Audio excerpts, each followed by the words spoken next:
Israel's cabinet has approved a deal with Palestinian militant group Hamas for a ceasefire and release of hostages in the Gaza Strip. Prime Minister Benjamin Netanyahu's office announced the decision on Saturday, a day before the agreement is set to start. After a 6-hour meeting, the government ratified the agreement early on Saturday. It could pave the way for an end to the 15-month war in the Hamas-controlled Palestinian enclave. In Gaza, Israeli warplanes have continued heavy attacks since the ceasefire deal was agreed.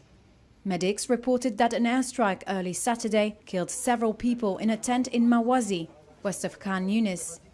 This raised the Palestinian death toll to at least 119 since the accord was announced on Wednesday. Following Israeli cabinet approval, lead U.S. negotiator Brett McGurk said the plan was on track. The ceasefire will come into effect on Sunday morning, the Qatari Foreign Ministry spokesman posted on X. The three-stage ceasefire starts with an initial 6-week phase during which hostages held by Hamas will be exchanged for prisoners in Israel. 33 of the 98 remaining Israeli hostages are to be freed in this phase. In return, Israel will release almost 2,000 Palestinians from its jails. The agreement also calls for increased assistance, and international organizations have aid trucks lined up on Gaza's borders to bring food, fuel, medicine and other vital supplies.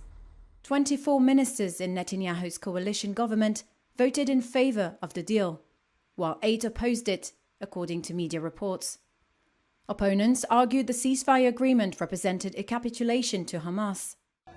Israel and Hamas have been waging a war since gunmen from the Palestinian militant group burst into Israel on October 7, 2023, killing some 1,200 people and taking 250 hostages, according to Israeli tallies.